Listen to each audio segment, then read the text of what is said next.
What's happening, everybody? James Hancock here. Just got out of seeing A Star is Born, Bradley Cooper's directorial debut, and I think it is safe to say that the date movie of the fall has arrived. It's funny, the movie feels like a throwback to what used to be the main engine of Hollywood. If you look back at the golden age of Hollywood, like in the 30s and 40s and early 50s, what Hollywood excelled at back in the day was love stories starring incredibly charismatic movie stars with the kind of chemistry that basically makes you want to have sex with somebody then and there while watching the movie. And it's also that rare, genuine crowd pleaser that does not feel obliged automatically to spoon feed you some silly happy ending. The story of A Star is Born is a very old one. This is the fourth time this has been made as a movie. But it's such a timeless story. Something tells me Hollywood's going to keep doing this story as long as Hollywood exists as an entity. But if you haven't seen any of the earlier versions of A Star is Born, this is the tale of a star on the rise, yet another star who's on the decline, and their tragic love story when their lives very briefly intersect. And adding to the throwback feel of this movie is the fact that this movie features an abundance of music, in particular Lady Gaga and Bradley Cooper singing side by side.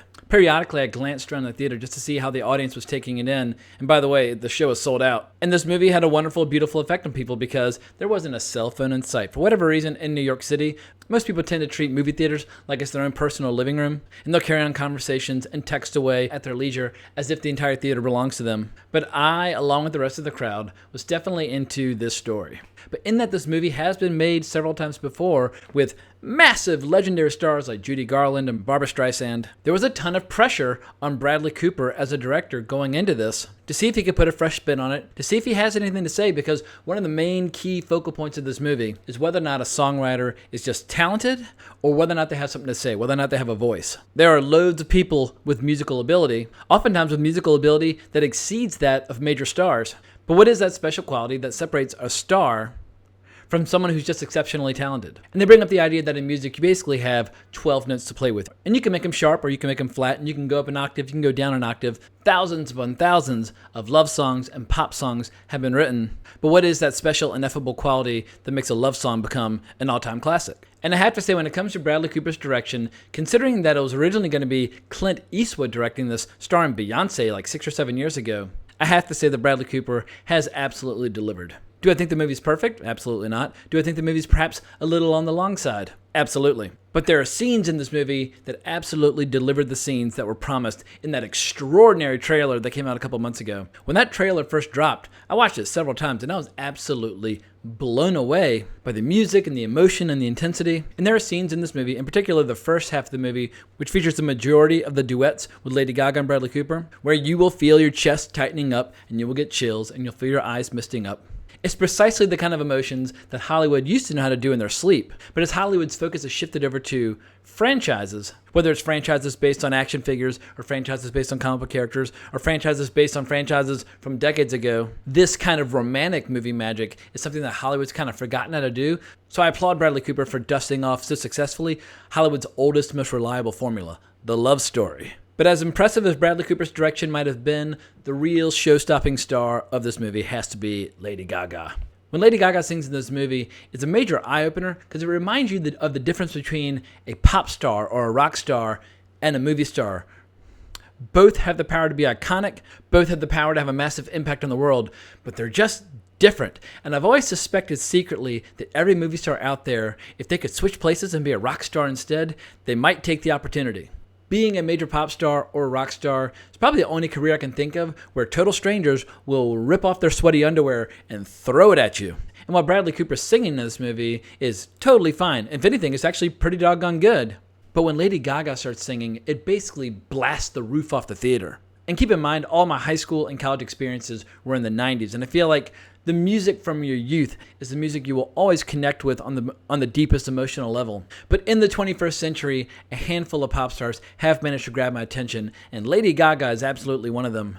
And while I don't sit around playing Lady Gaga records at night, I will say this: some of the most fun nights of my life have all been to the music of Lady Gaga. There was this one wedding where when the reception drew to a close, there was nowhere to go, and we ended up in this hotel room with like 15 insanely drunk people just losing their absolute fucking minds to the music of Lady Gaga until the sun came up. I mean, we were jumping around, we were just going crazy. It was an absolute blast. When it comes to pop star iconic status, her credentials are absolutely rock solid. But as big a question as Bradley Cooper's directing might be going into this, I also had the same concerns about Lady Gaga. Over the last couple of years, obviously, she's been easing into the acting world with roles on shows like American Horror Story, where she was pretty good. But if you're going to be the co-star of a major movie star in the biggest love story of the fall going into award season, you better bring your A game. And I have to say, she absolutely nails it. While I'm not necessarily ready to declare her the new Cate Blanchett, I will say this. The chemistry between Bradley Cooper and Lady Gaga will melt a heart of stone, whether they're lying in bed together or taking a bath together or just like rubbing desserts and cakes on each other's faces, or in particular composing music and performing together. It is impossible to get sick of seeing the two of them on screen together. And in the context of the story, Bradley Cooper's character, Jackson Maine, he's got a whole hell of a lot of problems he's dealing with. He loves pills, he loves snorting pills, he loves drinking basically all goddamn day. And he's got a severe case of tinnitus, which is basically giving him intense ringing pain in his ear, and he's losing his hearing gradually every time he performs. And he does have friends and family members in his life that are trying to help. I mean, Sam Elliott's particularly good in this. Dave Chappelle's phenomenal. But the warmest, brightest parts of the movie are when Jackson Maine first discovers Allie, the character played by Lady Gaga. And it's essentially love at first sight. But the movie finds a new gear when he invites her to a concert and springs it on her. And you see this in the trailer, where he forces her to come out on stage and sing a song with him. And it's a song that she sang to him in the parking lot of a grocery store the previous night. But he's got a fresh arrangement with this band to really heighten things. And it will absolutely blow your mind. I'm getting a little wave of chills even remembering the scene. And while it is disconcerting seeing Bradley Cooper just chomping pills, snorting lines, and just boozing at all hours in the early part of the movie, it's kind of sweet and endearing at first. Because when he's unable to function or when he's unable to speak, Lady Gaga will kind of look after him and take him to bed and kind of play nursemaid a little bit. But as his self-destructive lifestyle starts to have a negative impact on her rapidly exploding career, that's where the problems start to arise. And this is the kind of ground that's previously been covered in a lot of movies like Walk the Line. But Bradley Cooper and Lady Gaga, they just do an absolutely phenomenal job, and I think people are going to be blown away by their performances. Quick note on the music. A lot of the music in this movie was composed by the son of Willie Nelson, Lucas Nelson. Bradley Cooper saw him at a festival somewhere and approached him about composing some music for the film. And once Lady Gaga was signed to appear in the movie, she and Lucas Nelson started writing together. So if you want to hear music that has that Lady Gaga stamp of approval, or something that's more in keeping with her signature style, you will definitely see Lady Gaga do her thing. However, most of the music in this movie, especially in the first half, is more of a country western thing, and then we start getting more and more pop music as the movie progresses. But I do worry that I'm overpraising the movie, so I will say this. As I mentioned in the beginning, the movie will feel a little long. You will definitely notice the length before the end of it. There's also an incredibly annoying character in this movie who plays Lady Gaga's manager, and every time he speaks, you just want to punch him in the face. And that's part of what his character is supposed to be. He's kind of a domineering manager and has a lot of ideas that aren't necessarily consistent with what Lady Gaga wants to do in terms of her own personal style. But more importantly, he recognizes that his number one client, her career, is possibly being jeopardized by her love and affection for this guy who's definitely circling the drain with substance abuse. In any event, this manager character, he just annoyed the shit out of me. He was the world's biggest douchebag. And sadly, nothing bad happens to him at the end of the movie, which I found a little frustrating. But even if the movie never quite manages to recapture the euphoria of those earlier highs earlier in the movie, I was absolutely engaged from start to finish. Historically, I don't like giving ratings to movies because I feel like I'm not grading like a math quiz where someone can get a 97 or a 62. This is art and it's entirely subjective, but I'm looking at IMDb right now and I see the Metascore from Metacritic.com right now sitting at 88.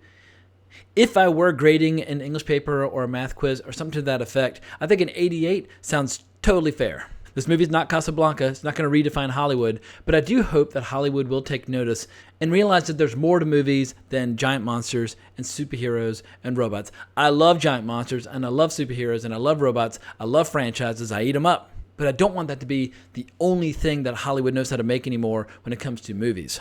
There's so much great work being done these days in TV, but my heart and soul belong to movies. And Hollywood needs some damn variety, and A Star is Born has 100% provided that. So if you're excited to see it already, you're going to have an absolute blast. Or if you're on the fence, definitely go. That first trailer dropped a couple months ago, like I said, it really captures the flavor of the movie. It's one of those rare trailers that I really feel like makes your heart soar. And I'm seeing here on IMDb that Bradley Cooper has already announced his next movie as director. And surprise, surprise, it's once again in the world of music. It's a movie about the career of Leonard Bernstein, which should be interesting. Bradley Cooper is one of the writers in the screenplay, so it looks like Bradley Cooper's career as a filmmaker is underway. And of course, he's already signed himself to play the principal role. So ordinarily, when somebody is as handsome as Bradley Cooper starts to have success in other areas in their life, I get a little bitter and a little envious, but he's so likable and he's so charismatic. I wish him the best of luck in anything he does, including his Bernstein film. In any event, I hope you enjoyed this reaction and review. If you did, please consider subscribing to my channel. I would really appreciate it. If you want to talk more, you can always find me on Twitter at Colbrax. And I'll be back at y'all tomorrow night to review the latest film from the Coen brothers, The Ballad of Buster Scruggs, which I'm seeing at the New York Film Festival, which I'm very fired up to see. And at some point, either late tomorrow night or Friday, I will get around to seeing Venom, but A Star is Born and Ballad of Buster Scruggs definitely come first on my to-do list. But thanks again for watching my channel. I really appreciate it, but more importantly, onwards and upwards.